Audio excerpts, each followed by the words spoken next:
Mechanic fired by woman CEO.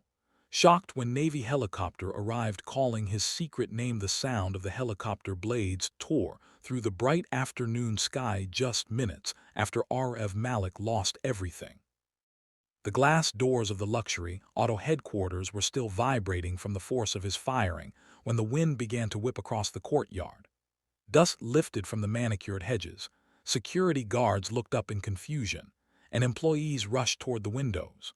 RF stood frozen on the pavement, a cardboard box in his hands, grease still smudged on his fingers, his future suddenly reduced to a few worn tools and a faded photograph tucked inside his pocket. If you believe in kindness, second chances, and the hidden strength inside ordinary people, take a moment to like, comment, share, and subscribe to the channel Grandma Dearie. Stories like this remind us that no one's worth can be measured in a single mistake.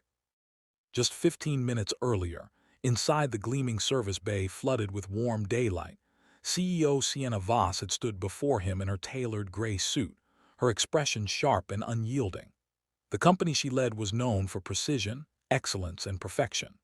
Arav, a quiet senior mechanic who had worked there for 6 years, had just been blamed for a critical engine malfunction in a high-profile client's custom vehicle. The damage could cost the company millions and tarnish its reputation. Sienna believed the reports, she believed the data, she believed the board's pressure, and she believed Arav had failed. What she didn't see was the exhaustion behind his steady eyes. She didn't know about the nights he stayed late recalibrating engines with meticulous care. She didn't know that the so-called malfunction had occurred after he warned management about a defective supplier part. She didn't know that his silence wasn't guilt, but loyalty. Arav had learned long ago that explaining yourself rarely changed the mind of someone determined to judge. He had grown up in a coastal town where the ocean met discipline. His father, a Navy officer, had raised him with two simple rules: serve with honor and endure without complaint. Arav carried those lessons like invisible medals. When his father's helicopter went missing during a rescue mission years ago, the family never received answers, only a folded flag and a silent sky. From that day forward, Arav had chosen a quiet life, trading the roar of rotors for the hum of engines, believing he had left the world of uniforms behind. But as the helicopter descended toward the company's courtyard that afternoon, its navy gray body gleaming in the sun, something in Arav's chest tightened. The air trembled. Employees gasped. Sienna stepped out from the building, shielding her eyes from the glare. The aircraft hovered briefly before landing with commanding precision. Two uniformed officers stepped out, scanning the area before walking directly toward him. Arav felt the past rushing toward him like a wave he had once escaped. They called him by a name he hadn't heard in over a decade: Commander A. Malik. The courtyard fell silent. Sienna's posture stiffened. The box slipped slightly in Arav's hands, but he steadied it. His secret, carefully buried beneath years of grease and humility, was no longer hidden. Years earlier, before becoming a mechanic, Arav had served as a Navy aviation engineer specializing in emergency aircraft repair under extreme conditions. During a classified humanitarian mission, he had stayed behind in a failing helicopter to manually stabilize its systems, ensuring his crew escaped safely. The mission report had been sealed, the recognition classified. He had walked away afterward, choosing obscurity over medals, haunted by the memory of his father's disappearance and the endless waiting that followed.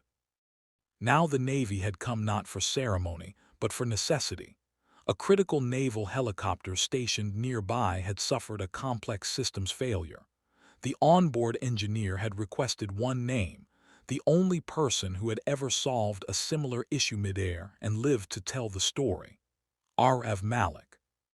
Sienna felt the ground shift beneath her certainty. The man she had dismissed as careless was being saluted by decorated officers. The employees who had avoided his gaze minutes ago now stared in stunned disbelief. Arav's expression, however, remained calm.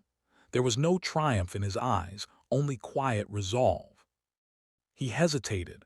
The company had just stripped him of his job, his stability, his dignity. He could walk away.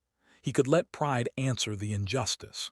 But as he looked at the helicopter, sunlight glinting off its blades, he remembered his father's final letter. Service is not about who deserves it. It is about who needs it. Without a word of accusation or resentment, Arev handed his box to a stunned security guard and walked toward the aircraft. The officers briefed him quickly.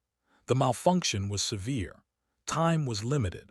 Lives could be at risk if the helicopter couldn't be restored before a scheduled coastal evacuation mission later that day.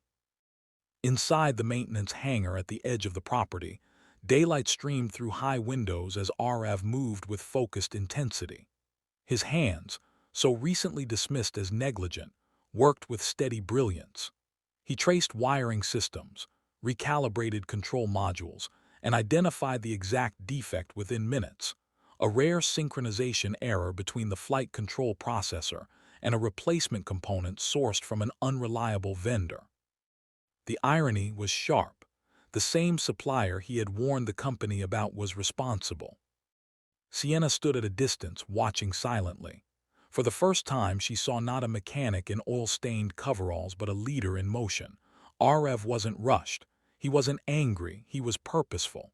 The helicopter's systems flickered back to life under his guidance.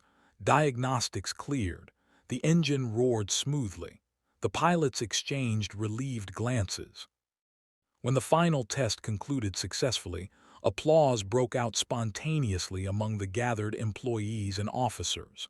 The Navy captain stepped forward, presenting Arev with an official commendation for his past and present service. This time, it wasn't classified. This time, it was witnessed. Sienna approached him slowly, the weight of her earlier decision evident in her softened expression. In the clear light of afternoon, surrounded by humbled employees and whirring blades preparing for departure, she realized leadership was not about authority alone. It was about listening before judging. It was about recognizing unseen battles. She publicly acknowledged her mistake, announcing a full internal review of the supplier oversight and offering Arev his position back, along with a leadership role overseeing mechanical integrity across all divisions. But the offer was different now. It wasn't charity. It was respect. Arev looked around at the faces watching him. He thought about pride, about loss, about the years he had hidden parts of himself to avoid questions and expectations. He accepted the position, not for redemption, but to ensure no other